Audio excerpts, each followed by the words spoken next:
Morning everyone, Flufayy here. So recently I've done a lot of showcases of Minecraft minigames that not a whole lot of people have been playing. You know, just looking for relatively unknown games and giving them fair chances. Some of these have been on minigame servers, I've also downloaded some minigame maps, and I've been enjoying just giving a lot of different things a chance. And we're gonna do that again today, because we're playing Minecraft Tower Defense. Now there's been a number of different attempts at this concept before in Minecraft, but today we're looking at this very specific one. This is on the server Advancing Us. I've played on here a few times, mainly for my challenges and parkour mini-series. Now to be completely transparent, I've played this before, you can see it on the sidebar. In fact, I've actually played a decent amount. But I don't really see people making videos on this, so you know what? Let's showcase it and give it a shot. Let's jump into it. So we get a bunch of class options. These all like cost in-game currency, but you get like at least 300 for winning anyway, so you might as well just pick the fighter plus because you're probably gonna win if all goes according to plan. And specifically, we're gonna be picking the hard difficulty. I'll get to why in a second, but pretty much here we go. They're gonna give us this map right here, and all of these areas with the gold. By the way, I gotta put this there real quick. Yeah, all these areas with the gold and the iron, they are basically just places that you can put a tower or, you know, whatever thing you want to put in there. And because I gave myself the diamond sword, I'm able to pretty much go through this first wave pretty easily. You pretty much have to do more than just let the tower do its business for the first wave, just because there's like, you don't have the firepower. So these early rounds, you end up doing a good amount of just like swinging your sword. Now it's worth noting that if I like just spam click, it's not gonna do much damage. This is a compatible with 1.8 server, but it's not really like built for a 1.8, I guess. Normally when a server is compatible with 1.8, it feels best to play it on 1.8, but I generally feel like on here, 1.20 is usually the way to go. That's not stopping me from still being on 1.8 anyway.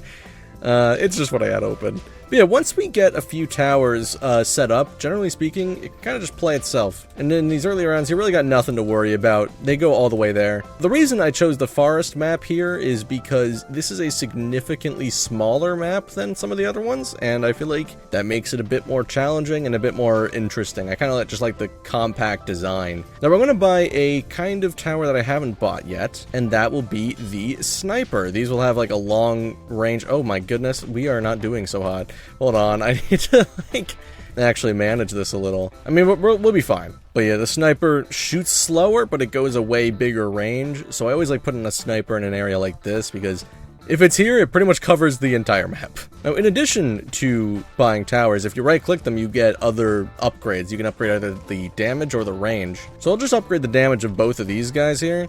I probably should have done that before these guys started to get away, but it's whatever. That being said though, generally speaking, it's a better use of your resources to just, you know, place another shooter. Because, you know, level 1 of these, they do 15, and upgrading would just add 10 to that when you could just place another one and get, you know, 15 damage. And, you know, an extra tower placed, you know. Typically the way I end up playing this game is I kind of just stack the front, because most of the early rounds, like, nothing's even going to come close to this area. And if you play the game right, nothing will ever get close there, but yeah. So I'd like to give a quick description of some of the other towers. There's the bomber, which is just going to hit multiple enemies at once. The scorcher will do this, but it will just set them on fire. The Zeus just, like, strikes lightning on things. And the farm will just generate more coins. I don't know how long it takes for the investment in the farm to be worth it, though. Because you have to spend 400 to generate more coins, and I'm like, how fast does that even go? But you know what, let's put up one of these other towers. Let's try the bomber. So you'll see this is going to hit 3 at once. I think it hit the front 3, because that's how range works. Oh, this is not going well. Luckily, I purchased the diamond sword, so it's really not a big deal. Alright, that wasn't so bad. I just was silly. I'm just gonna buy another shooter here and another sniper over here. Basically, the more towers you have spawned at once, the better, because that's just more firepower. They tend to front load a lot of these rounds. Like, the strongest enemies will be at the front at the start. So that pretty much means, like, by the end of the round, it becomes significantly easier, because all, like, the red and blue guys are in the back. But now I'd like to test out the Scorcher. I very rarely buy this thing, so I don't think it's typically that worth it. But hey, you know what? Go for it. If you want to set things on fire, set things on fire. I mean, I bought the Scorcher, and guys are going further than they did last round, so maybe it isn't working? I don't know. But let's upgrade the damage on all these things, because I feel like we're gonna need it soon. Kind of struggling to deal good amounts of damage quickly. So a lot of these early rounds are basically preparing for what I believe is the hardest round of the early game. Wave 15. There's a pretty big difficulty spike when we get to that round, and then we'll talk about the rounds after that, you know, when we get there. But basically at wave 15, 20, and 25, there's going to be boss mobs, and if I'm not ready for that, I'm going to be in a world of pain, so I don't want to be in that situation. So in order to prepare well, there's one thing I want to make sure I have going into that wave, and that is to sell this guy and replace him with Shooter Plus. Yeah, there's like just one for 50, one for 500, and then there's the Super Shooter at 1500. And you'll notice the Shooter Plus is firing significantly faster than the regular shooters. So if you have the opportunity to get one of these early, take it. But I mean, they cost a lot of money. But they fire frequently, and they even have better range than the regular shooters. And I'll even make it a little bit better. But yeah, as good as like regular shooters and regular snipers are, you really want to get the plus ones when you get the opportunity. So in one round, you can check the stats. We've gotten to 1700 damage. The bomber's at 3000, and it's been around for like 8 waves. Maybe not 8, but it's been around significantly longer than this thing. And this thing was like 4 times as expensive as a regular shooter, by the way. It's 4 times for like basically the same output. We're actually going to sell this and buy another Shooter Plus, because that way if anything gets past the first one, well, now it has to deal with the second one. And you see how much, like, earlier these waves are going down now that we have Shooter Pluses? Like, we were having guys get all the way over here, and now it's not even looking like they're gonna get here. They just make such a huge difference. And now we're going into what I said was probably the hardest wave, and that's wave 15. Because this is the first boss wave, and we have this Spider King right here, and what you'll notice is that every other enemy gets completely ignored when there's a boss here. However, because we have the Bomber and the Scorcher, these things that attack multiple guys at once, they actually are the only things that are doing anything to these other guys here. We're actually going to put you right here, just because we're probably going to need it. But yeah, you see these guys are getting considerably further than they were in the previous round, just because that boss got in the way and made things kind of difficult for me. Not to mention that the Black Zombie, it wasn't even seen until that round. Like, that was introducing a new hardest enemy, and it was also introducing a boss. So yeah, pretty big difficulty spike in this little section. And because we're in hard mode, these waves are actually significantly longer than they are in, say, easy or normal. And when you get to expert mode, and this is a big reason why I didn't choose expert mode, the waves are just insanely long in expert mode. I think it takes like an hour to go through all the waves or something crazy. But anyway, we're going to sell this sniper here and replace it with a Sniper Plus. This thing's still a little slow, but it's, you know, it's considerably faster than, you know, that sniper over there. You know, come to think of it, I don't think I've ever bought, like, Bomber Plus or Super Bomber. I am kind of curious how those would go. Since I think a big drawback of the Bomber is the fact that it just doesn't shoot that often compared to, like, the regular shooters or the Shooter Plus. And one thing I will give some credit for is just the fact that, like, I don't think this version of tower defense exists on another server. Like, and I understand that's the bare minimum, but we live in an era where there are so many just completely unoriginal Minecraft minigames. It's like stealing maps, stealing everything, basically. And it's kind of refreshing to see, you know, minigames that aren't that. You know, even if Minecraft tower defense is at least an idea that's been done many times, it's like, I'd say the same thing if it's like, you know, several different survival game servers back in the day had different maps and stuff like that. Well, there was some stuff that was a little bit consistent back then, you know, I feel like there were a lot more servers trying to do their own thing. And that's part of the reason why I visit this server, is because I want to give some credit, you know, to places that actually do that, even if it's like, you know, I did that whole challenges mini-series, and I had some beef with some of those challenges. I thought some of them were a little questionable, but I respected the work that went into them. Except for the torch incident, that one, no. If you don't remember it, don't worry, it's fine. I have not been paying attention. I have 1,500 coins. You know what? We're buying a Super Shooter. We'll go buy Bomber Plus in a second, but I want to show off the Super Shooter. Yeah, look at how frequently it shoots. This is insane. It's like twice as fast as the Shooter Plus. It just shreds through everything. But we're gonna sell this guy here, and I want to replace it with Bomber Plus. Oh, wait, I forgot it needs 700, not 600. Sorry. Let's just wait a couple seconds.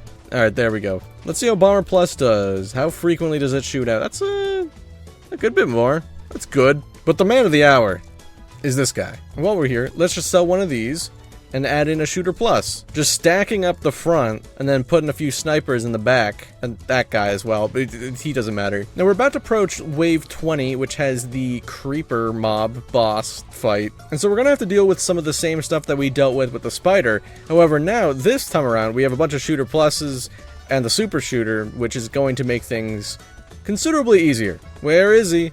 There's the creeper king. Look how fast he is, how dangerous he is. It would be a shame if he died instantly. Oh, there he goes.